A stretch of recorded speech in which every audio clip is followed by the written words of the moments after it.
like notes through the hourglass. These are the songs of our lives.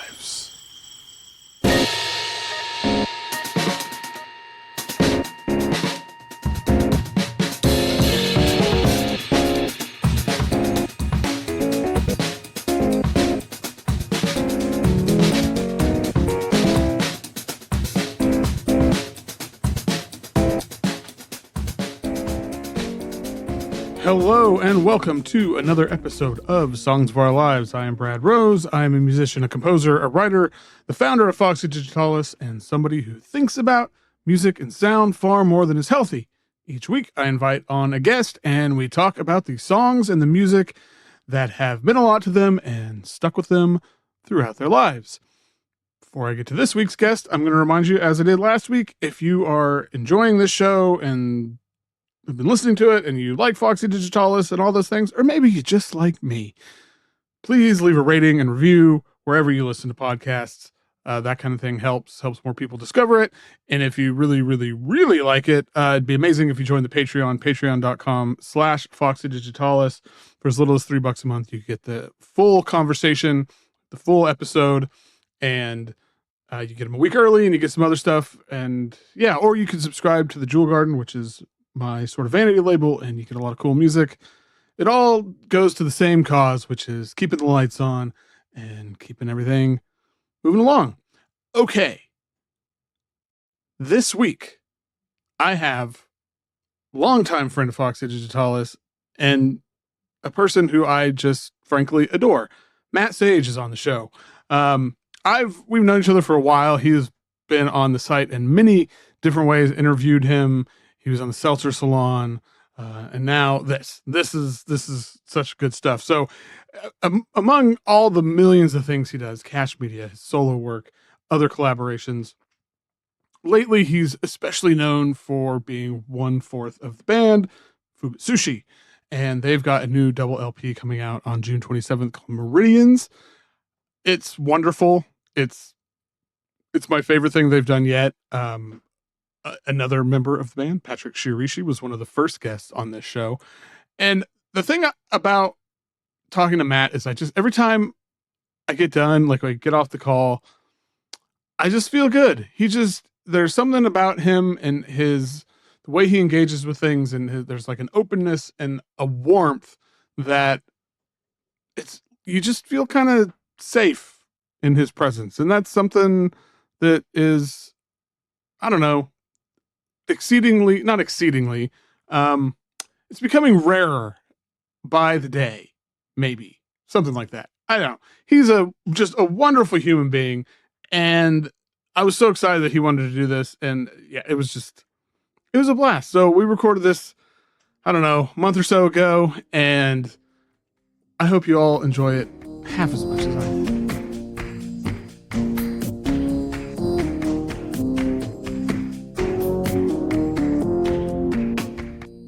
My guest today is a musician, a composer, an improviser, a dad, a label boss, an artist, a collaborator. I don't know. I could keep going. It is Matthew Sage. Woo! Hi, Brad. Thank you for having me. I love this podcast, and so I'm really excited to be here. Oh, well, thank you. I tell people this has been the best idea I've had in a long time, because I basically just get to have fun for an hour hanging out with people and talking about cool stuff. Yeah, and I also think it's so fun to listen to musicians who you love answer these kinds of questions. I really fell in hard. Was Patrick your first interview? It was one of the first ones. It was very early, yes. Because when Patrick did one, I talk to Patrick in text every day, but it was just fun to hear Patrick talk about this stuff. And that's when I fell in love with this show. And then, awesome. Listening to the Cat Bard episode recently too, it was just an artist who I respect so much gave these really fun, colorful answers. Oh my gosh, about songs that are so far from their work in a way that it was kind of exciting to see that. And so that's what I love about this show, is that it sort of demystifies artists who make really heady, wild stuff. Yeah, that's been my favorite. One of my favorite things too is Kaz, a really great example. And it's I get to nerd out with Kaz about like Sinead O'Connor, Like which that one's maybe not as far removed from her, but from their work. But you know what I mean? Yeah, it was so much. Who is the artist that y'all? Was it the Raincoats? Oh my God, yes, the Raincoats. Like yes. the Raincoat section made me revisit the Raincoats discography because I hadn't listened to them since like early college, and it was so fun. Yeah. Oh God, that's the other fun thing about this is a lot of times when I'm like prepping for this, I'll listen to something I haven't listened to in a while. Like, oh my God, I love this. I forgot how much I love this, and it kind of comes back into my life in this really wonderful way. So, and that may come up today. The other thing I think is fun, and I think this is very true in ways with some of the stuff we're going to talk about, is so Fuubutsushi has a new album, Meridians, that's out in June. There's a lot of stuff in here where, I don't know, it adds like context to some of that to me. From like, oh my gosh, I can totally hear some of this in your work, and that's always really exciting. Yeah, totally. And I'm always like, we're constantly trading songs in our band chat and showing each other stuff. And that's the thing that's always so fun to me is like, Chaz will send a song and I'll be like, oh, you are just ripping this all the time. Like, this makes a lot of sense. And I think that that's what's cool about maybe working remotely for us, is that we sort of hold back those influences in some ways. And then like when we share our files with each other or whatever, it creates this like context. It's like, oh yeah, I hear how much you've been listening to Pat Metheny lately. That's awesome. Yeah, totally. I feel like that's like one of the best things about being in a band, is those moments. Like, I do a lot of solo work. You do solo albums and do a lot of solo work, but those are the parts about being, and I love doing solo stuff, don't get me wrong, but those are the things about being like in a band, or having a duo or a trio that is a different kind of rewarding. Yeah, totally. I think it's always interesting too, because I always present songs or ideas to the group, and I feel like they go through like a washing machine of influence somehow. Like all of our stuff is bleeding into each other's work. And so I'll send something thinking a really specific thing is going to happen with it. And then I get it back and I'm like, what the hell did Patrick do to this? And it's always so surprising, in a way that has made, especially with Meridians, like we spent so long working on this record, like 2 years, which we've always been maybe too fast, like prolific. Like with the Seasons records, we were like cranking stuff out because it was COVID, and it was the nature of the band then. And so we've spent so long with this and have like revisited tracks and tinkered so much on stuff that I like go back to listen to songs that Chaz wrote and they feel like my songs now. And I know songs that I wrote feel like Chaz songs, and like, it's just kind of become, I think the first albums were a bit more like, that's Chaz, that's a Matt, that's a Chris, that's a Patrick. And now it feels to me like we're just all four always working on just Fuubutsushis. And that's really exciting. So. Yeah, that makes a lot of sense. God, 2 years. That's, how does it feel for it to finally almost be out in the world? I'm like melting. Especially because we're not doing Bandcamp. It felt like a huge risk to do this without relying on those like major platforms. I like fully lost sleep for the week before the first single went out, because I was like, I don't know if this is going to work. I'm really, really proud of this record, and we've been spending so much time on it. And now we're taking this like sort of big, weirdly like professional risk by trying it this way. And I think it would have been easier if I wasn't so confident that it's like a really good record, I guess. But I'm like, we're all really confident in it, and we've spent so much time making it the best thing that we could make it, that it was like, it felt really scary. And now that it's like out there and like selling well, pre-sales, like it feels great. It feels so good. That's good. That's awesome. I mean, I was gonna ask you about, which, I mean, I have a million things we could talk about, so I'm going to try to temper myself. But like the cached site and going off Bandcamp and creating your own platform, which I think is awesome. And I think, how has that been? Like, I mean, you kind of just talked about it, but overall, like, how was that process of? Because who did you work with to build the site? You said it. Yeah, so I have two friends that are developers and coders. One is Gwen Windflower, and she lives in Chicago, and she's like magic with data. And then the other person is Tom Metz, who's like a Denver tech person, incredible coder too. And so Gwen helped me figure out the part of like selling zips to people through the website, which was like not super technically complicated, but I just like needed help because it was like small stuff that I couldn't get to work. And then Tommy helped me with the web player. And so it was sort of like they were my team and they helped me figure that part out. And I think like it's felt really great so far. I definitely it's always so hard because Bandcamp was like such an integral part to music culture for so long. And I still think that it is valuable in a lot of ways. But I think when an entire creative community relies on like a sort of single platform, it puts us in a position of precarity. And so without like, there are some like politics about what's happened at Bandcamp in the last like 2 years that are like questionable and sketchy and made me nervous. But I also just felt like I'm confident in our fan base for the label enough that I'm just going to try this and see what it's like.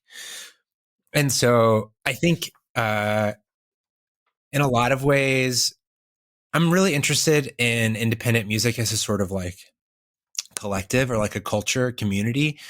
But I think in a lot of ways, in order to show solidarity, we had to like make a collective step towards more independence, which I know isn't accessible for everybody. But I was like, I've been in this game a long ass time and I think I can figure out what I want to do. So I'm just going to try it and we'll see what happens. And so that, I guess that's the thing.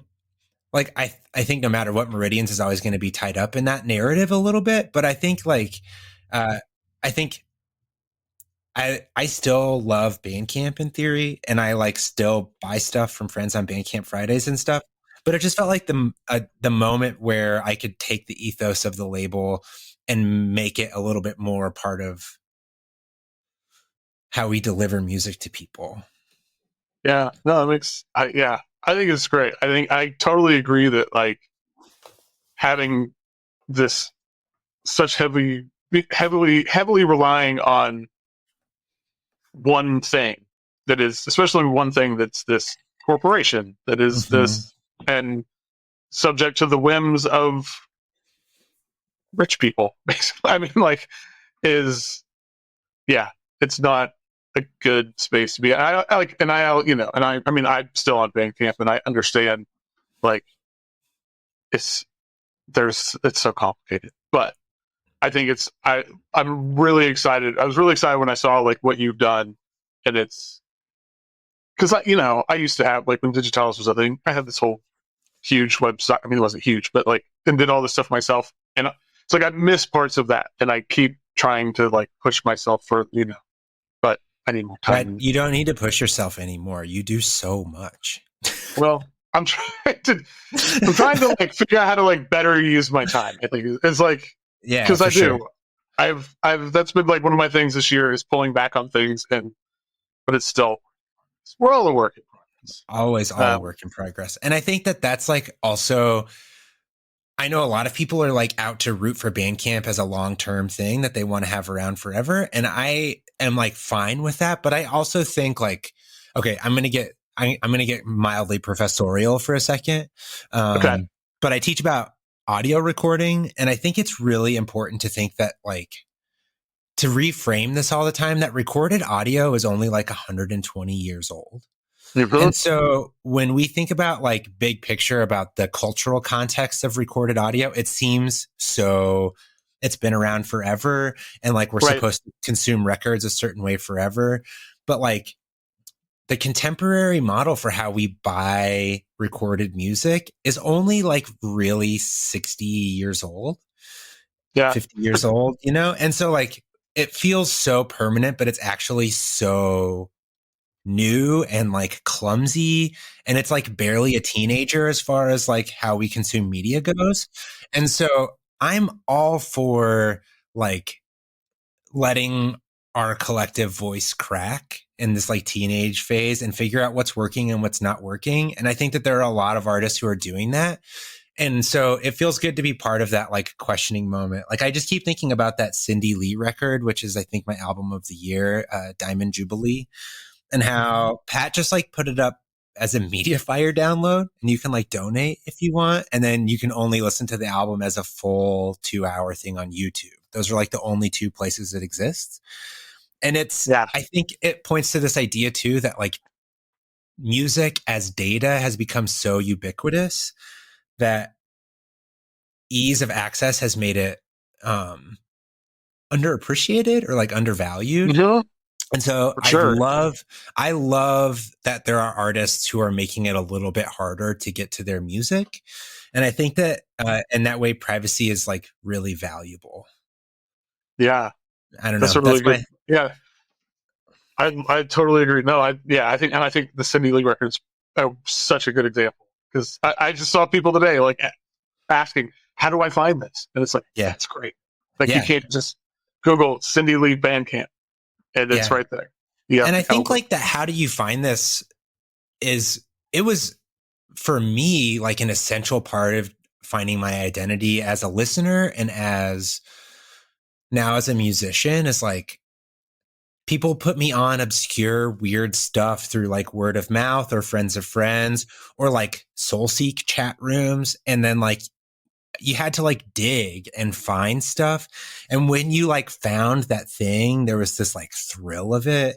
And it felt really personal in that space. And now I feel like that it makes me feel really like boomery to be like, that's gone now. But I do think it's like a value that a lot of contemporary listeners don't have. When you have the entire universe of music in your pocket, it's like rarity absolutely means less, you know? Right. Yeah, no, I think you kind of like what you were just talking about, like thinking about just myself. It's a thing. It's a feeling that I think I'm still looking for. I'm still chasing. Yep. Like I still have, because I have such distinct fond memories of getting a zine and there's an ad and like sitting $3 in the mail and getting this. I still have tapes that I got in like 1996 that mean so much to me that, you know, nobody probably even has copies of anymore, or if like 5 people do. But it was this, there was this whole process to it, and this like going every day and checking the mail and waiting to see that padded envelope in there. And it's, I think like you really touched on something that is a feeling I am chasing. I think that feeling, Brad, is subculture. And I don't know if subculture exists anymore. And that's the thing that I think is really weird. And I kind of wonder if we're one of the last generations to have actual subculture because now everyone just has the internet. And I think that that's like, I'm sure there's going to be a new version of it somehow, but now it just feels like instead of being subculture, there's just like a million niches. Right. And you can like find any niche with a hashtag. I don't know. I've like gone full, this is like full cultural studies professor of 7 years, talking about my dread about the internet now. And maybe we should pivot out because I could do this all day. Yeah, I probably could too. But well, okay, let's get to the reason we're here. And we're going to start, as always. Yes. What is the first song that you remember? Okay, so I came from a pretty musical household, and I also grew up in church. So there was like a lot of music around me all the time as a kid. And I also have siblings who are like 11 and 14 years older than me. So there was a lot of like music around my house all the time because there was teenagers around. So I answered this question with a little bit of a caveat, which is this is the first song I remember getting stuck in my head. Okay. Perfect. And it was like such an earworm that I drove my family crazy. And it became like, I still have like an ick about this song. And it's Don't Worry, Be Happy by Bobby McFerrin. Oh, man. Okay. I was like a little kid, and I remember and I was probably like maybe 2 or 3 when this happened, but I just like walked around the house for like 2 weeks singing Don't Worry, Be Happy. And it drove my family nuts. I can only imagine. Yeah. And it's funny because now as an adult, I know that I have OCD and like it's been diagnosed by a doctor, but songs getting stuck in your head is like a very regular part of having an OCD wired brain. And so, interesting. Yeah, it's like a really regular thing. And so I have songs stuck in my head constantly, or like even just like phrases sometimes. But anyway, this was the first one where it like got stuck in my head. And I remember being so like, I wasn't cognizant of my being yet as a, like, you know, right. But I just remember like wandering around the house singing it constantly and my family being stressed at me, but I like was compulsively singing it. So I was like, why is everyone so mad at me? And then I was singing this like really happy song, which I think is really funny. Yeah. That is pretty funny. Have you had an experience like that as a parent yet? My kid loves music and he but we don't have the same, like, he's not like singing songs on loops or anything. No, but he does only ever want to listen to the My Neighbor Totoro soundtrack, which like there's much worse music that he could be obsessed with, but it's actually gotten to the point where I can't quite hang anymore because we've listened to it so much. And it's not so much the music itself, but it's like the demand where we get in the car and he's like, Papa, toe-to-toe music. And I'm like, okay, like, let's just go. This is going to make the car ride easier if I just say yes.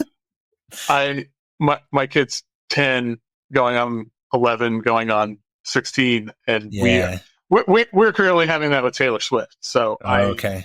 Like every time we get in the car, she just grabs my phone and I'm like, okay, we got to talk about this. Like, driver's choice. Yeah, like when you can drive, you can pick the music. But yeah, so I feel that. Well, I'm just imagining like 2-3-year-olds you walking around just belting out "Don't Worry, Be Happy," and everybody so loud. And it's like driving them crazy. And then when the Billy Big Mouth Bass Fish came out, it like was a real renaissance for this song for me, because then that song was like everywhere when I was like 10 or whatever. And it like really brought me back to being like, everyone finds this song annoying. Like, why is but it's just because my family found me singing it over and over again as a 2-year-old super annoying, which I think is funny. Yeah. That's fantastic. Well, you walking around singing it may have made your family cry, but what is a song that will make you cry most times when you hear it? And are you a big crier? I cry a lot all the time. And music isn't always the thing that makes me cry, but there are a few songs that get me almost every time I listen to them. And lately, this is like a sort of new one, but every time I listen to it now, my eyes well up, and it's Sky Blue Sky by Wilco. And I feel like it needs some explanation in that we lived in Chicago for 8 years, and then we moved home in 2021. And I like really fell in on Sky Blue Sky like the last 2 weeks that we were living in Chicago, and I was like packing bags, and Wilco is obviously like inextricably tied to that city. And the lyrics in that song are very much about Chicago, and it just felt like he was singing about my 8 years in Chicago. Tweety was. And I also went through like a really huge self-actualization when I was living in Chicago, and like figured out a lot about how my brain works and went to therapy a bunch and stuff like that. And there's a line where he's like, I survived. That's good enough for now. And like I am getting emotional just talking about it, because that shit crushed me in those like last 2 weeks where I was living in Chicago, because I was pretty sure I was like, my brain thought I was going to die a few times while I was out there, just from like anxiety and stress and like coming to terms with all of this stuff and becoming a parent and COVID. Like so much huge stuff happened there. And so every time Sky Blue Sky by Wilco comes on, I like my whole body feels it. It's a body feeling. Wow. Yeah. That is such a good line though. That line, I mean, that's the thing that, I don't know. I don't want to say I feel that often, but it's like, that sentiment too of the chorus of like, with a sky blue sky, this rotten time wouldn't seem so bad now. Like that's times we're living in. It's like totally. And that's I think also about it all part the of why time. we left. It's also very literal. And like, that's why we left Chicago, is like, we just like had a really hard time. I mean, there was like family reasons and, like other stuff, but, the weather there is so abysmal. And it's just like, maybe if the winters weren't so like soul suckingly dark, maybe I would have hung longer, but I can't. Dude, Yeah. I only survived a year in Seattle, so Yeah. Yeah. it's a lot. Our And it's last winter in different, but yeah. Our last winter in Chicago, there was 27 days of solid cloud cover, like no actual direct contact of sunlight. And I looked at Lynette and I was like, we need to leave. Like, I can't do this. And Colorado is the sunniest state in America. Like, we get more sunshine a year. Yeah, we get more sunshine a year than any other state in America. Even more than LA. And so it's like really sunny. And I was so used to that, having grown up for like whatever, 24 or 5 years here. And so when I moved to Chicago, my first winter, I was like, something feels wrong. And then, 8 years later, I was like, still broken. And then like I moved back and had a sunny winter and was like, oh, wow. Yeah. Okay. So turns out I have seasonal affective disorder for real. It's a real thing. Yeah. No. I like the year that I lived there, which is when I met Eden. But I think it was something like 72 days in a row or something. It rained some portion. Yeah. I was just like, I can't do this. Like, it was, yeah. That's the one thing I do miss about Chicago weather is it doesn't rain in Colorado, like almost at all. We get most of our moisture from snowpack. And so I really miss the rain. That's the thing that I like. I love the rain. So I miss the rain, and I also miss cicadas, but I'm like curious to see what the super brood is going to be like for Chicago, because it's supposed to be pretty nasty out there. Yeah. No kidding. Yeah. I feel like we don't get as much rain as we used to. And I'm certain the data backs that up, but it's a weird thing. Yeah. Okay. Well, on the other side, what's a song that always put you in a better mood? Yeah. I also think, when I cry to that Wilco song, it's like not sad tears all the time. It's like a little bit sad, but they're very bittersweet. But I just wanted to like clarify that. Okay. So that makes sense. Yeah, they're nuanced tears. Okay. So the song that puts me in a better mood is One More Time by Daft Punk. I mean, it's a bop. It's a bop. My undergrad degree was in poetry. So naturally I worked in kitchens and washed dishes for a long time after I graduated. And like any time that I've had a job where I've had to close a dish pit, I always put One More Time in the mix, and it like gets me through that last like time in the kitchen where you like have to close and you're the only one working. And it feels like you're just cleaning up after everyone after a long day. And so I have found that it just gives me that solace every time I listen to it. And I also love how hard the soft part of that song goes when like the beat falls out and it's just the vocal. And I feel like that was a really early encounter with like autotune in music. And I still think it's like some of the best autotune I've ever heard. So totally agree with that. Yeah. I'm always amazed, like, the way they use the sample. Like, I think about, because like I've listened to the original song, the Eddie John song, and just the way that to hear these three different parts and put them together in the way they did to create like one of these all-time bangers it's incredible. I mean, it's like this. Yeah, I don't know. It's like sampling on another level, which I hope he got paid someday, because I heard there was like some reading all this stuff about like the company that they were paying that like licensed it or whatever was like, oh, we can't find Mr. John's, and they probably owed him like 6 figures. Yeah, absolutely. Whoa, that's wild. I didn't realize that. But I feel like that's the whole Discovery album is just like a masterclass in sampling things in ways that are unexpected. And so, but yeah, anytime I like need that push to get through one more thing, I put on that Daft Punk song, and it hypes me up. Better mood. Yeah, I have a playlist that's it's like, all right, need to focus my ADHD to get this thing done that I don't want to do, and this is like yeah, this is had to be on there because as soon as you hear those like opening notes, it's like, okay, here it is. Yeah, I got like 5 minutes to like really totally. through this thing.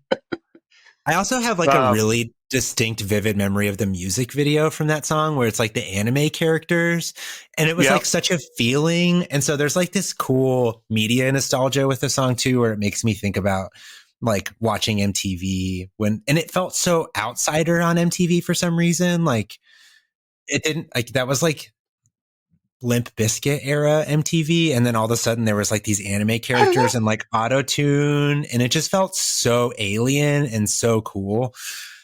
And it still feels that way to me when I listen to it. I'm like, oh, it's still got that like magic. Yeah, absolutely.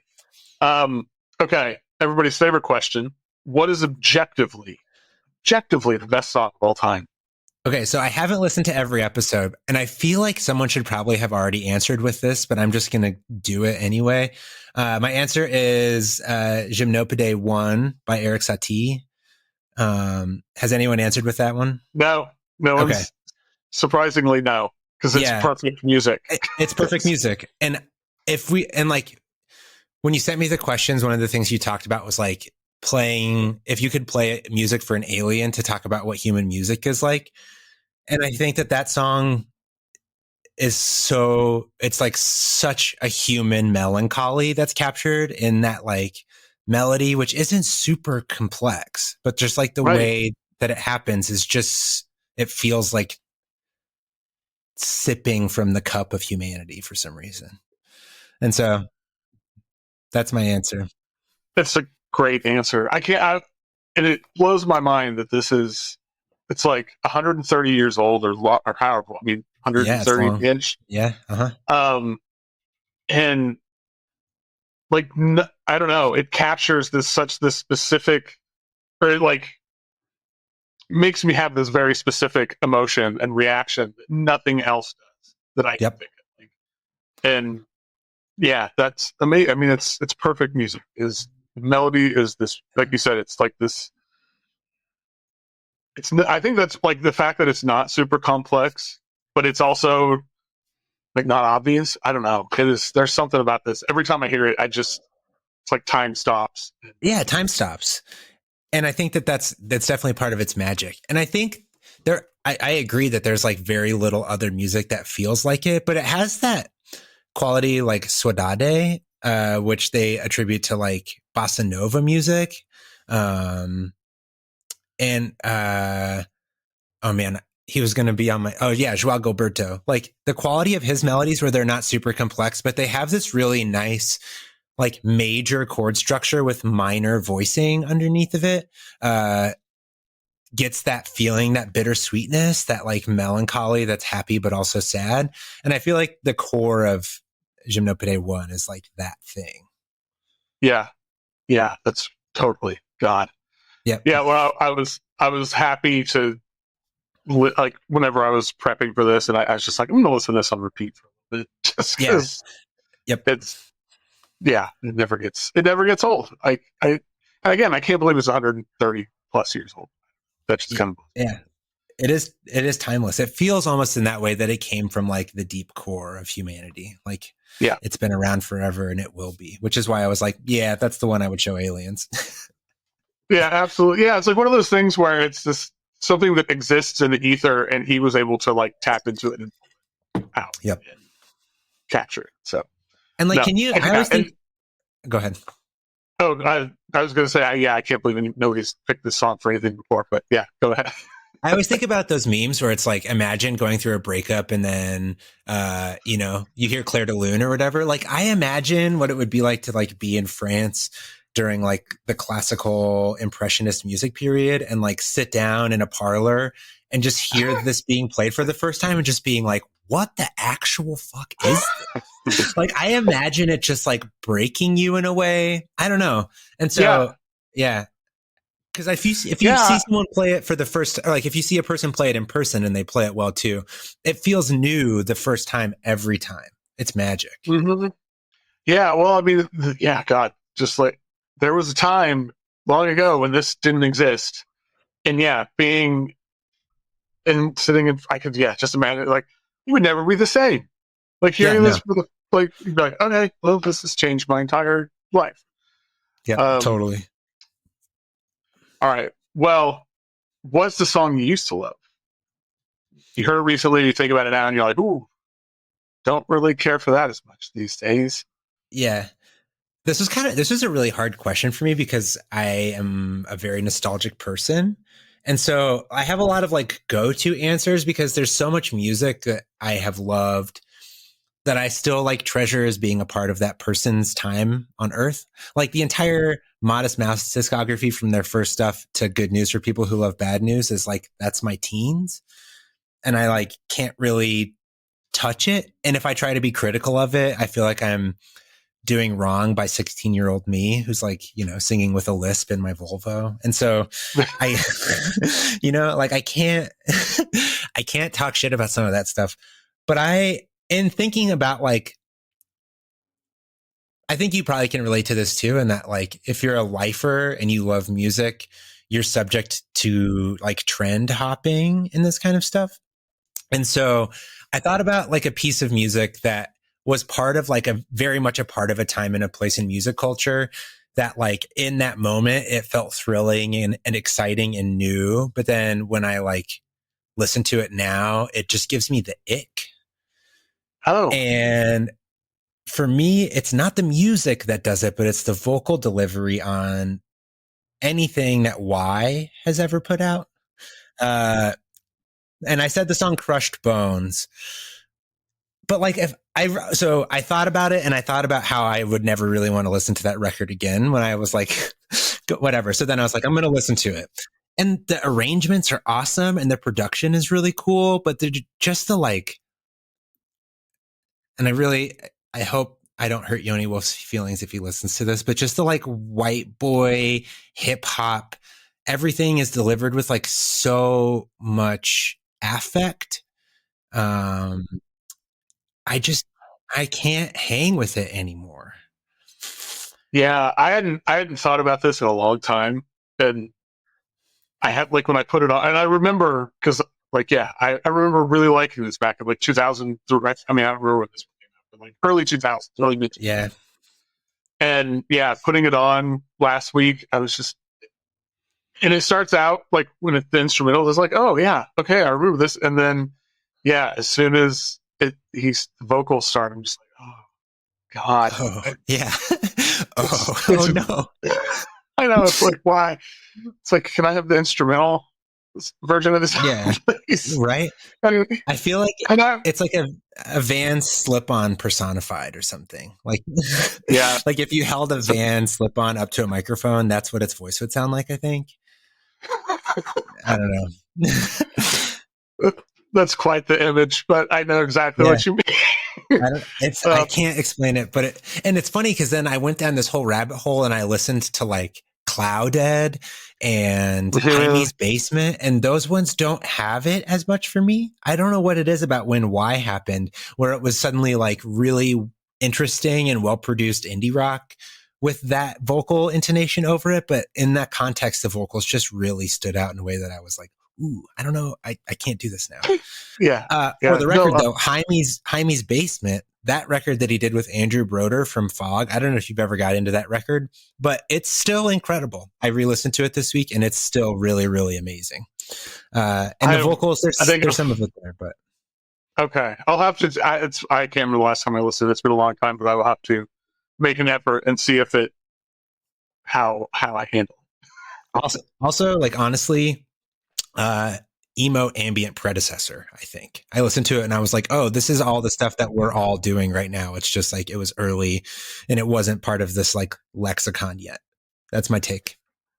Okay. I'm totally going to listen to it this weekend. Yeah. On sort of a adjacent tip, what's the song that some group of people hate? People don't like it, whoever they are, but you don't give a shit. You love it. Yeah. This is a two-way tie. Okay. And so, and I almost like want you to guess from looking at my list, but I'm just going to tell you. I think I bet I can guess, but yeah. Because there's two songs that are in the same, like, zone. It's got to be AC/DC and Kiss. No, those are really good guesses. Oh, I okay. actually I'm not going to Okay. spoil too hard, but I absolutely hate Okay. both of those songs. But for me, it's the one is that like I want to put it on. I could listen to it all the time, but it drives my family absolutely bananas. And it's Treetops by Black Dice. Okay. I've never cleared a room in my house so fast as when I put Creature Comforts on. Like, even the dog hates it. Wow. But, and I fucking love Black Dice. Those first two. Oh my God. Like, yeah, Beaches and Canyons and Creature Comforts just have like incredible, mind-blowing electronic music on them in ways that like recontextualized. I think, like, I am shocked that there isn't a 33 1/3 about Beaches and Canyons. Like, that should exist. I know. Like that. And I also don't have the like bandwidth to write it, but I'm ready. I have like, I could talk about every song for an hour, but anyway. And so that's my first one is like, and it also relates to this really specific memory where we had like, my kid was like 2 or 3 months old or whatever. And we were like putting on some music to see how he responded to certain stuff. And I put Treetops on, and within like, this is from Creature Comforts, whatever. Within like seconds, he was like bawling, and I was like, maybe he'll acclimate, and I like held him, and it just got worse. But Lynette has a pretty low tolerance for this kind of stuff too, and so Black Dice is like me time music now, which is fine with me. And then my second answer is one where I am. I love chintzy pop songs for a lot of reasons. And as this song has become a meme in and of its own right, anytime it still plays, it still slaps for me. And it's Wonderwall by Oasis. I think like everyone wants to hate on Wonderwall, but the chord changes are really good in that song. And there's a reason why it's like the water that we swim in as pop culture fish. It's like it's a great song. So what's funny is in the Patreon section of Patrick's episode, he fucking hates Wonderwall. Yeah, I know, and that's one of the reasons why I picked it. Yeah, oh, that's so great. Yeah, we had this whole conversation. Like, what the fuck is a Wonderwall? Yeah, I have like real mixed feelings about Oasis. Like, you're not. I hate Oasis as like artists or whatever. Like, their legacy is one of like self-infatuation and self-mythologizing, and they just like wanted to be the Beatles so bad or whatever. But Champagne Supernova and Wonderwall are just like incredible Britpop songs. They're so good. Yeah. Oh, and I still remember being however old, 16 or whatever, and hearing Champagne Supernova for the first time, and like when it kicks in, just getting chills. Because chills. Yeah. Such a perfectly written song. Yep. It's the only time in probably anywhere that Black Dice and Oasis will be linked together. And I love it. In the same question. But I think that's like part of who I am also as like a music listener and a writer too, is like, I am pretty omnivorous and genre agnostic as much as I can be. Mm-hmm. And so I like that. I was thinking about these things and I was like, I feel like that's a good answer. Yeah. Yeah, no, I love that. Yeah, no, I'm just saying that's like one of the things I love about the show is it gives me an outlet to talk about all the, like, I fucking love, we're going to get into some stuff that that I don't really get to talk about on the site, which I could, but I'm one person. It's the same with all of Fuubutsushi. Like, Patrick loves like black metal and rap, and like Chaz listens to a lot of rap too. And they have to like educate Chris and I on rap beef because we don't know what it means, like how it works. And then Chris like is a diehard, like he loves like really flashy, dancey pop music, but then he also is the most accomplished listener in the group classically in Fuubutsushi. Like, Chris knows all classical music and is encyclopedic in that way. And so we all have this sort of like weird, super diverse, complex listening habit. And I think that's definitely what informs our band, also having a little bit of everything. Yeah, absolutely. That's awesome. Yeah, no, that's great. Yeah, I did an episode, a recent-ish one with Mizu, and she's like, when it comes to classical stuff, and I was just like getting an education. It was like, this is amazing. I'm all for that. Yeah, every time I hang out with Chris, I feel like I learn 10 new things about how to talk about music, which is like, everyone needs a friend like that. Also, I just want to shout Chris out because Chris just landed a really incredible job. And I don't want to say too much about it because I don't know if it's private, but I just want to say congratulations to Chris because I love him. That's all. Awesome. Congratulations, job, Chris. Yeah. And so if anybody's listening to this somebody does need to do a 33 at 30 Beach Canyons. Yes, please. Someone should do that. Which, on the Aquarelle episode, he was talking about how someone needs to do one for Finiz's in summer. And so, why doesn't that exist too? Exactly. Yeah. He was like, I don't think anybody would want to read that. I'm like, no, a lot of people would want to read. I would want to read that. I would read it. Yeah. Yeah. So, okay. Well, that's awesome. Black Dice and Oasis. Hell yes. Yeah. All right. All right, Matt. Are you a romantic? Do you consider yourself a romantic? Yes, I am. Yes. Do you like a love song? I do, but I prefer a love song without lyrics. Maybe that'll help answer this question. Okay. Yeah. So, all right. So what's the most romantic song? It is Johnny and Santos' Sleepwalk. Oh. And it was the song that my Lynette and I walked down the aisle to this song. And I will very vividly remember her family's from Texas, like very like Houston, pretty old school conservative folks. And my grandfather-in-law, her papa Roy, was our minister. And as she started walking down the aisle, the song started playing and he reached over and elbowed me and he was like, man, what a song. And it was like part of the moment.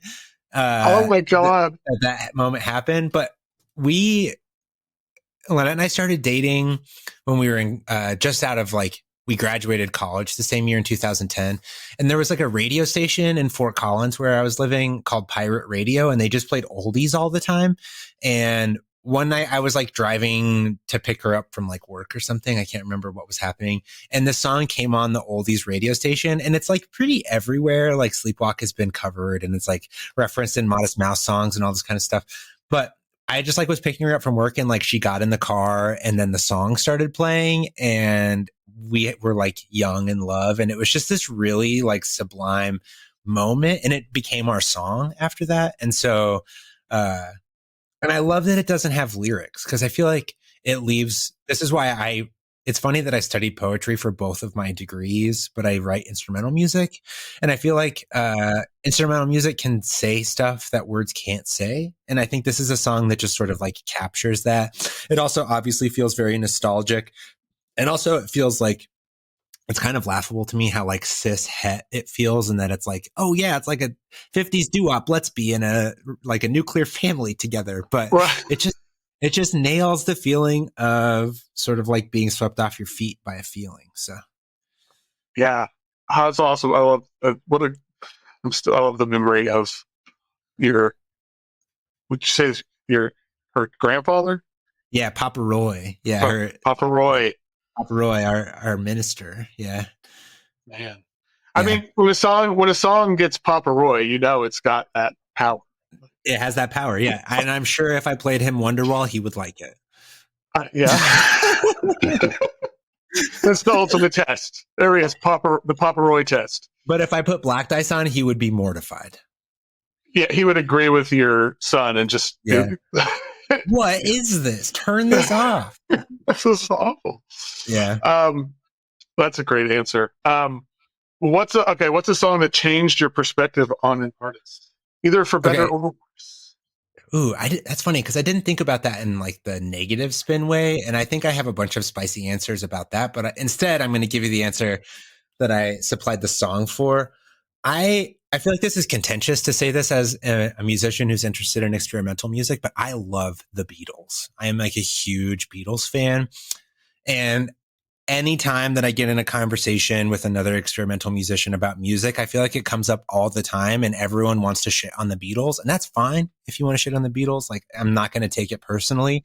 But I wasn't as into post Beatles McCartney stuff for a really, really long time. And then I recently got into Ram, like maybe 2 years ago, and like really spent a bunch of time listening to Ram. But if I listen to other solo McCartney stuff, it just doesn't really tickle my fancy the same way. But then recently McCartney put out these like underdub mixes of songs by Wings, and it's like the demos for Band on the Run. And my friend Marty, who used to be in the band Candy Claws a really long time ago, and now he does music as a Low Rose Trellis. Marty sent me, we talk about the Beatles a lot in our group chat, and Marty sent me this underdub Wings album, and it was on repeat for like 3 days in the car. I couldn't get enough of it. And I think it's because it feels so scrappy and DIY, but it just like made me reappreciate how much McCartney can write a pop song. And like when they stripped away all the extra junk that ended up on those Wings records, because they're so indulgent and like coked out and whatever, like you could just like really taste what a beautiful, delicious pop song Jet is. And I really love how it has like, it's like really rockin' and like propulsive and moves forward. But then it goes into that bridge that's like, it cuts into halftime. It's really nice. And it has everything you would want from a McCartney song, plus Linda wailing on a Moog, which is cool. So, yeah. That like huge, I haven't, oh, like it's so good. Yeah, I haven't heard that underdub out. Like this got me going down that rabbit hole, but I need to listen to the whole thing because this rips. This is like rips. It is, and I don't know. I mean, that was always kind of my thing with me is like the overindulgence, like you said. Like, yeah, it's just like it always felt like cocaine personified. And I think it is. I mean, like everyone in that era will tell you that that's what it was. But it's cool to like find that there's actually just really good songs in all of that mess. And like in listening to the whole Band on the Run's underdub thing, I was like, oh, like this. It's too bad this didn't come out this way. And it waited like 40 years to come out in this iteration. And I think it's probably better than the remasters. It's so good. And so I like read a bunch about the recording process, and it was like super tumultuous and weird. And like, they got like they were recording in Africa, and like Fela Kuti came to the studio and basically shook McCartney down and was like, you better not be making an Afropop ripoff album. They were like really like whatever, which I think serves McCartney right. And all of that stuff seems really, it like adds to the sort of like mystique of that album to me now. But I listened to regular Band on the Run after I got into the underdub stuff, and I was like, oh, still not for me. Still don't like this. Wow. Anyway, I'm gonna have to. Yeah, well, like I was thinking about this so like in an earlier episode, I was talking about Fleetwood Mac with Natasha Pickowicz, and she was saying how they're like this sort of choose your fighter band, and you can learn about people. I feel like post Beatles, like you can, it's the same thing, like, and I'm a like very cliche, but I've always been a George guy, and I'm a George guy too. Yeah, George, like but this, I want to hear these. I can't wait to listen to this. Like, I'm gonna listen to this tonight. This whole record. Like, I kind of jumped around on the album. I'm gonna listen to the whole thing. This, like, and I heard the original version or whatever many times. It just doesn't do much for me at all. Yeah, but this, awesome. Yeah, I also I think I've probably listened to John solo stuff more than any of the other Beatles solo, but I just am not a John. Like, I just like John's solo records are so good, but I just don't, I don't feel for John the same way. George is my dude. But I recently have found that I'm listening to a lot of McCartney. I think it, like, moving to the country did it for me. Like, I got rammed and it happened. So moved to the country, got rammed. Now I love Paul McCartney solos. Now I love Paul McCartney solo records. Better or worse. The way of the world. Well, we just were talking that you were talking, you write instrumental music. But in school, you study poetry a lot. So what are your favorite lyrics? I also had a hard time with this one because I have a favorite lyricist. Okay. But he's a terrible singer, so I couldn't answer with that question. And it's David Berman. It's like one of my favorite rock lyricists. But he can't sing, and that's fine. It's like part of the charm of a Silverjuice album, but I love his lyrics. So then I was like thinking more about it. And as far as like an artist who embodies a lot of what I'm interested in with poetry, next to David Berman, I think is Joanna Newsom. She just like weaves entire universes in the lyrics of her songs. They're cosmological, they're earthly, they're magic, they're transcendent. And so I said Emily because if you like pull up the lyric sheet, also it's like 8 pages long. And I think about like playing music that's that complex and also containing all of these words in your body, and then to be able to sing them with such power too is like absolutely mind-blowing to me. Yeah. I love Joanna Newsom so much, and I'm so ready for the new record. I can't wait. Oh my god, I know, and it's like it exists. Like I don't know if it exists yet, but it's. Oh no, she's like touring. She's about to tour. Oh, she is. Well, I know she's been like I've heard. She'd been playing shows last year and stuff, and playing like all new stuff. Yeah. So she's got like 3 shows in LA and then randomly a show in Salt Lake City. And I'm like really thinking about going, but it's like, that, which tells me like album's done. So I'm like, lay it on me. And if you need an opening act, Joanna, please call Fuubutsushi. I think your audience would like it. We'll go anywhere you take us. We'll make it happen. No, yeah, I think about that too. Like when I was watching live videos of her doing this the last week. And it's astonishing to me that, like I couldn't even memorize all of this. No way. One song like this, and she's got a dozen songs that like full albums like this. Yeah. And she just, and then, like musically, like it doesn't seem like a simple song. I don't play the harp, so I don't know how but it's 12 minutes long and it's not like verse chorus, it's just this. I don't know. I think Joanna Newsom comes up more than anybody on this podcast. Yeah. So far, which I think is what interesting and awesome. And, but yeah, this song, it is. It was also really hard to pick like a specific song of hers because they're all incredible. And each one does its own, like Sawdust and Diamonds was a close second. Like they each all have their thing that's so, there's just so much poetics in it. And it's also really approachable in a weird way. But then, you think about the complexity of it too. And it's like, it feels like fairy tales or something. Right. Yeah. That's like one of my notes is how like, I don't know. She has this unbelievable way to sort of like convey these themes and like memories and ideas and like stitch it all together in this way that simultaneously feels like otherworldly and complicated, but it makes so much sense that it's approachable. Yeah. And I don't know how. Yeah, me either. It's, God, it's just, be on the planet at the same time as her and Bjork. Like, I feel like we're pretty lucky as a species to be living on the planet. And Lynette saw them together at Red Rocks once at a double bill. Yeah. Joanna opened for Bjork at Red Rocks. And I was like, well, and when it was like when we first started dating, she told me that. And I was like, you're maybe the coolest person I know because you saw that show. That's unbelievable. Wow. Yeah. It's all downhill from there. I know, right? Like, you don't get better than that. Yeah. She said that too. Yeah. She's like, well, I was there. Whatever comes next, whatever. She said she basically just cried for like 2 hours. I can only imagine. Yeah. That's like that what sounds you do. Like that's how you react to that. Yeah. No, I was saying to somebody yesterday, I was like, as ugly and dark as the world feels right now, this song still exists. So that's we're okay.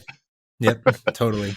And if Joanna has a new album in 2024, hey, that'll help. Yeah. What's a song that you have or you can listen to the most? Okay, so this one was hard because another song that I answer like my next questions. The answer for that song is almost the same, but they're very different songs. But I'm just going to say the song that I have listened to probably the most is Number 3 by Aphex Twin. Oh, wow. Yeah. And it's because in my undergrad, I would just like put it on loop while I was like sleeping and studying. And then I found out that the BBC bought the rights to this song. And like when BBC 4 went out for like 6 months while they were doing service to the station, they just ran the song on a loop 24 hours a day on BBC 4 or something like that. And that's not maybe that's not the exact story, but something wild happened like that. And I think that speaks to just like the livability of this song. It could be on forever in a room, and I don't think it would annoy anybody. It's like so beautiful, and like timbrally, it's like not ever too much. It's like so soft, and the melody is nice, and there's like enough dynamic changes in it that it doesn't get annoying. I don't know. I just think it's like some of the most perfect melody that elicits listening to it over and over and over again. Yeah, I totally agree. That the chord progressions in it. I don't know what they are because I don't. Yeah, I don't know. It's also magic. Yeah, but it's just like it's perfect. I like, and like you said, you can, and then but it's not like there is the repeating of it. But then he works in like these little flourishes and these little like, and it's magic. It's magic music. Yeah. Yeah. And I know that Brandon Eder, like from Brandon Eder Ensemble, he just put out that album Therapy, and he did an arrangement of this song in that album. And it's like with like clarinet and bassoon, and it's also so beautiful and speaks to how like universal the melody is. And I really want you to get Brandon on the show if you can, just so I can hear his answers to these questions. This is really good. No, that's a really good call. Yeah, I remember when I heard Therapy and that came on, I just had this moment. It's like, oh my god, like it was exciting. Yeah, also, and it's so good. It's so good. The most pure YouTube's comment section, I think maybe on the entire internet, is underneath the video of this song playing underneath a monkey sitting in a hot springs. And the comments are like, anytime that I'm feeling really stressed out or like whatever, it's convenient that I can listen to this song and then read those YouTube comments. But people are usually generally trash to each other on the internet, but it is such a safe space. The comments on Number 3 by Aphex Twin with the monkey in the hot springs, like the comments, I revisit them often and it's always changing. It's like it's a commons space and it's beautiful. So big recommend, go check the comments on those videos. I'm going to go look for that after we get off here. And when I make the playlist for this, I will make sure to include that video, that version of it on the playlist, so people can just click on it and feel better about it. I love that. Great. Okay, so what is the last song you completely fell in love with? Okay, so this actually answers two questions. And also, what cover is better than the original, right? Those two. Yes. Yep. Okay. And it's Emily, played by Bill Evans and Stan Getz. But it's a different Emily than Joanna Newsom Emily. So I have two Emilys on my list. But Emily is like a song from 1964, and I don't just like encyclopedically know this. I like did a little research so I can answer this for you. But I did know that it was basically like, I mean, it's a song that's been around for a really long time. It was written by Johnny Mandel for a musical called The Americanization of Emily. And then it got covered by like Sinatra and Tony Bennett. It became a sort of like go-to for the crooners. And then in this late, well, I think Bill Evans adopted it really early on in his career and sort of like made it his own song. And then all of the other jazz dudes picked it up. So there's like a version on a Paul Desmond record, and I'm pretty sure that Cal Tjader does a version. And the version that I picked is the one that he does with Stan Getz on the album that's called But Beautiful. And this song also answers other questions by me too, because I think I've probably listened to the song more than almost any other song ever, start to finish. When I lived in Chicago, that's sort of when I fully got into Bill Evans. And there was a time in my life where I just listened to this album, But Beautiful by Bill Evans and Stan Getz, on repeat for like maybe 6 months. It was just the only thing I listened to. And I don't know what happened, but this song kind of became a theme song for me in my life. Like if my life in Chicago were a sitcom, this would be the intro music. It's like whimsical and soft and pretty, but there's like a really playful bop to it in the middle, especially with Getz's solo. And it feels romantic, but it also feels sort of like trying to come back down to earth or something. It's so beautiful. Yeah, I love that you picked the version with Stan Getz too, because I think that it just adds this like other thing to a song that's already kind of perfect and amazing. It just takes it somewhere else too. That is not, and it's really wonderful. And even the Johnny Mandel original, the orchestra arrangement is like so huge and beautiful and lush. And then like the Tony Bennett and Frank Sinatra versions are also gorgeous. But then when I listen to those and then I listen to what like Bill and Stan do to it, it's like a whole other thing. They make it so fun, and it's still lush and pretty, but it like swings really nice. And I don't know. Yeah. When I was researching this, I found some video on YouTube where they're playing it, and it's like in Helsinki in 1969. Yeah, the Helsinki video. It's the one that like, yeah. It's so cool. Like the home, imagine Bill Evans Trio just coming to your house and like setting up in your living room, and there's these like Swiss hipsters like sitting on the couch smoking cigarettes, and like Eddie Gomez is behind them just like ripping on the bass. It's like it's amazing. Such a cool, weird video, and it's like really nice in black and white. I love that video. Yeah. And it's a hard song to play. I've really tried to learn how to play it, and it's like the changes are pretty complex. Yeah, it's a hard song to play. It's actually the part of what started me on the road of learning how to play jazz piano. Was I was like, whatever he's doing with this is a thing I want to get better at. And so that's like kind of where Fuubutsushi came from, is like me listening to this album specifically and being like, I want to learn how to play piano like that, and never figuring it out. But like trying, I tried really hard. Yeah, Bill's the GOAT. Yeah, 100%. Yeah. Okay, well, we got 2 questions left. The 2 big questions. What is the song that means the most to you?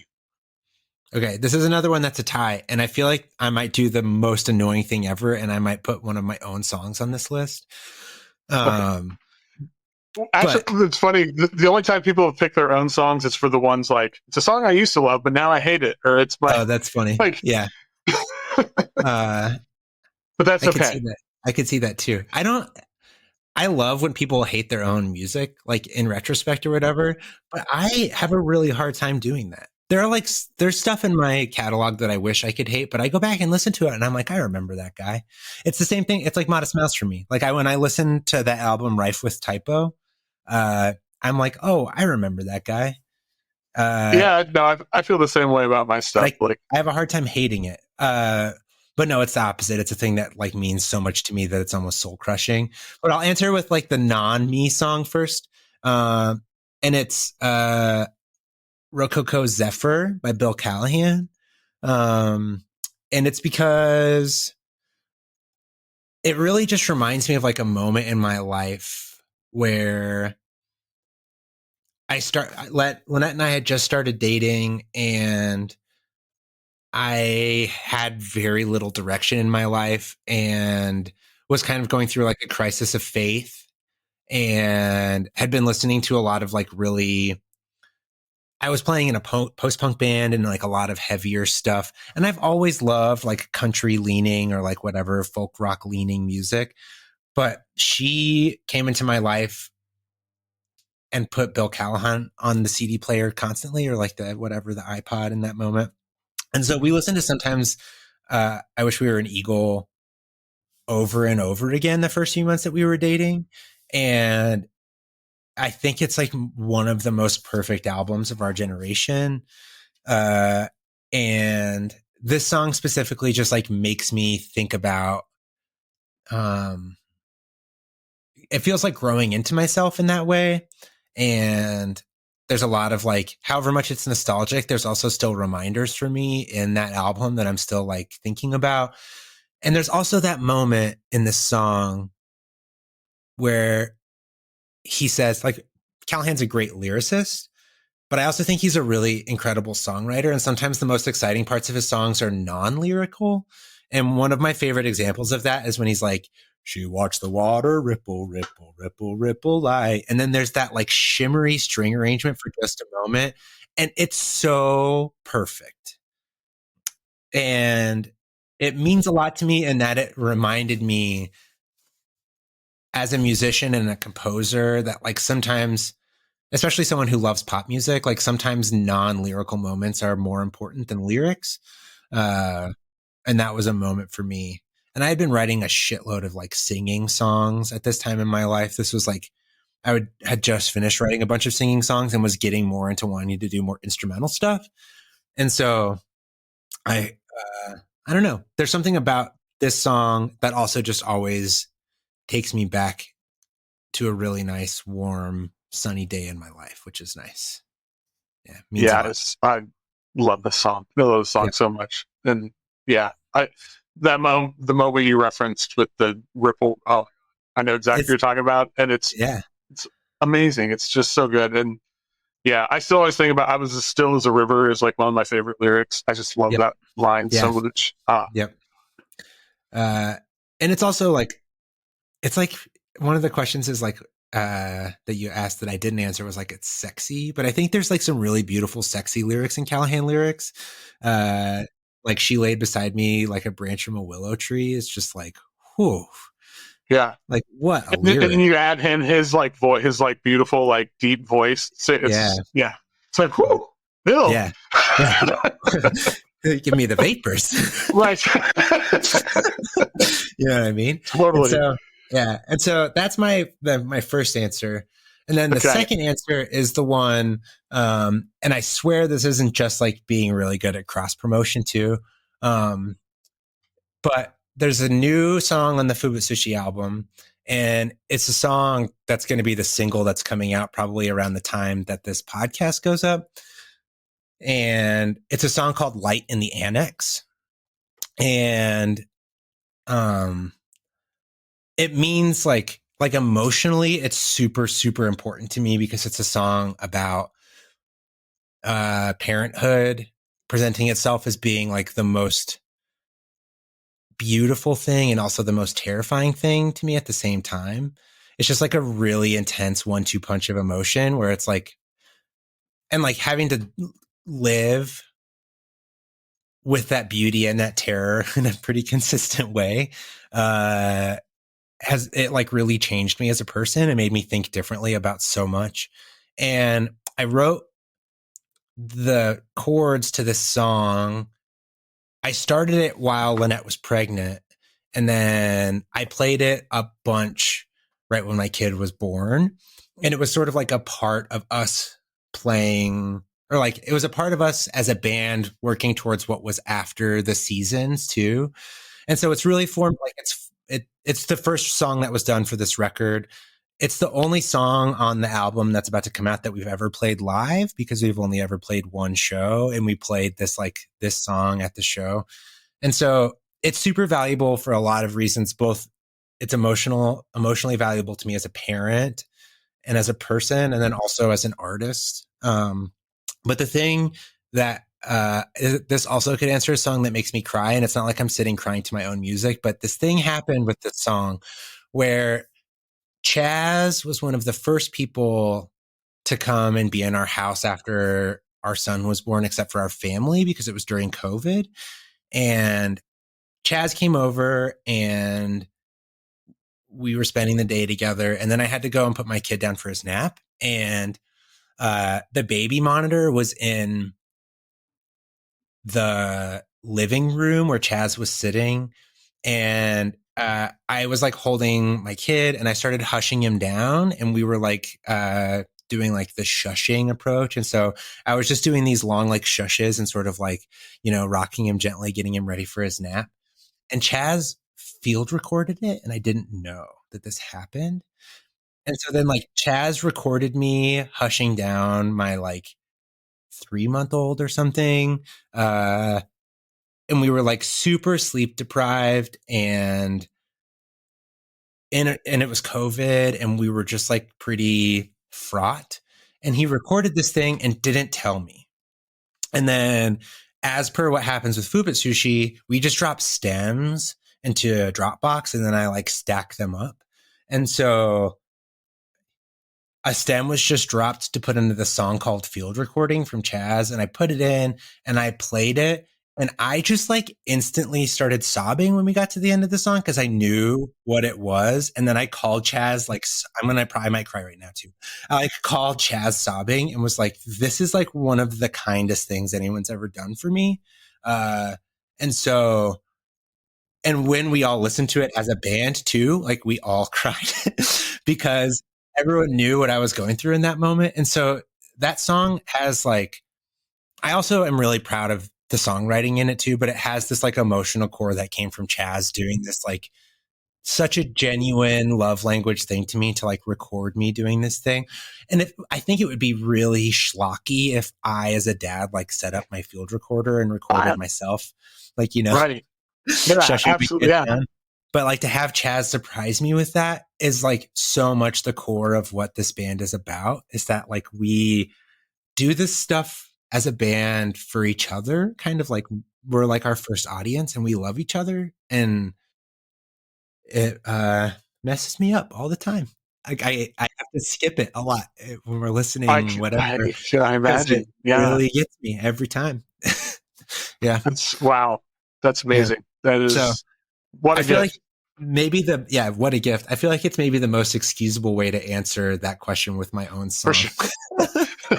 For sure. Yeah. Well, I mean, I remember those times with my kid, like, say you're so sleep deprived that it's sort of becomes a blur, but like, and that feeling, like you said, like it's the most amazing and terrifying thing. And it's like living that for the last almost 11 years has completely changed. Maybe not completely changed who I am, but it's I can't overstate the profound effect it has had on who I am and the way that I interact with the world. It's anyway, I'm sorry about my kid because I think that's I wrote a song for people who are parents too, because it was like my first song where I wrote as a parent, this like feeling of being a parent. And it felt really like between that and the Frogman song that's on Paradise Crick, there's sort of like the two versions of being a parent where one is like, oh, this is exciting. Like the joy of this is going to be so thrilling. It's sort of a lullaby. And then this song is me like sleep deprived with my hands in my heads.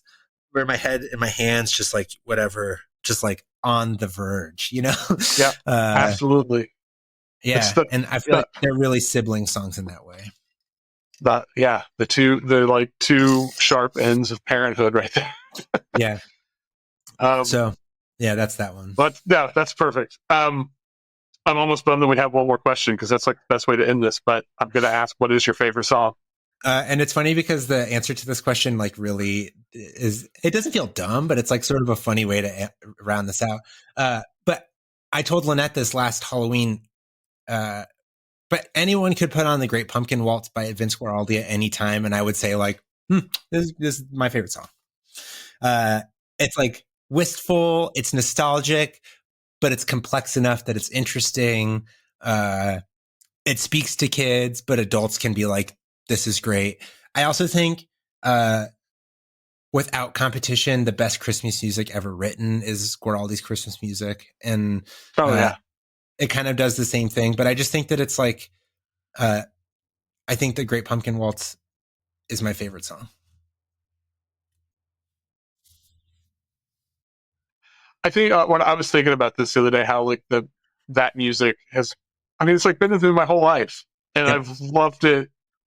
Like I loved it then in one way, and I love it now in another way. And that feels like an impossible thing to do. Yeah, but totally. he did it over and over again with like the Christmas. Oh my God. That's like that's the way that I sort of christen the Christmas season. It's like, okay, it's Christmas season. Let's put on. Black Friday. I like pull out my copy of Charlie Brown Christmas and like dust it off. And I'm like, here we go. And it's like, what's on the turntable for the next month? Like, that's how it goes.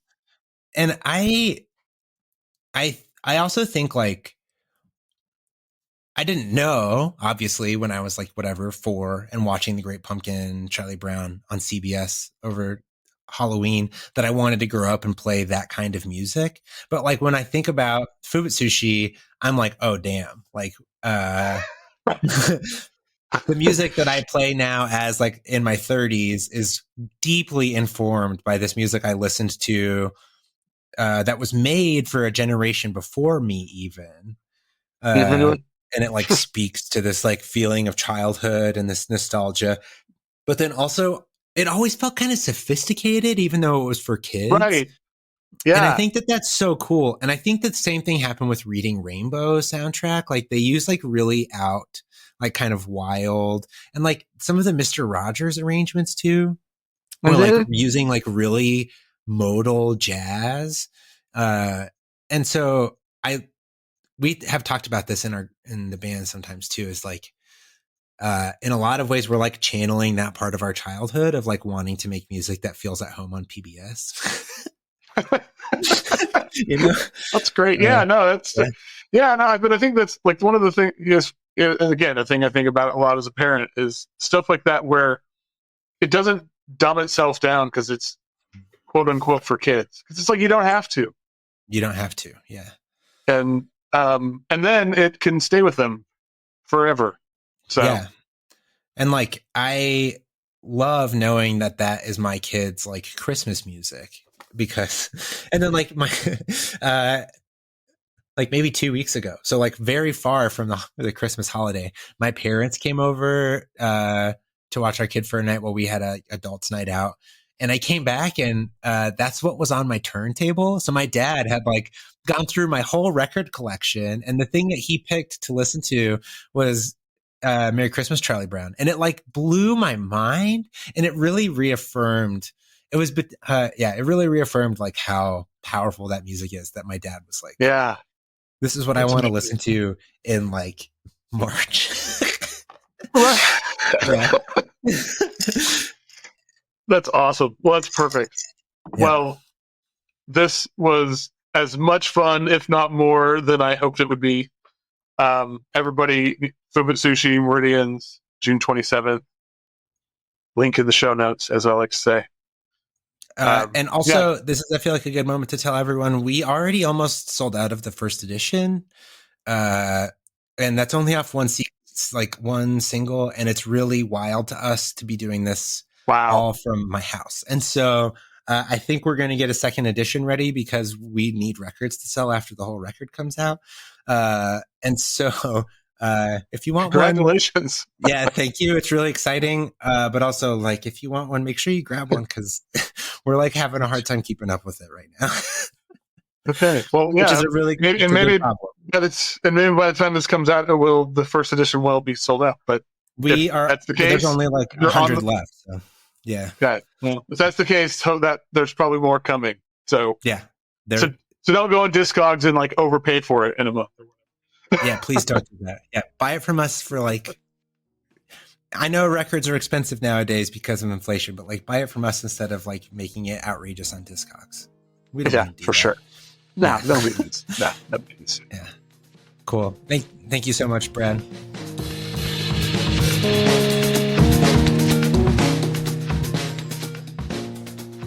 Once again, thank you to the one, the only, the wonderful Matt Sage.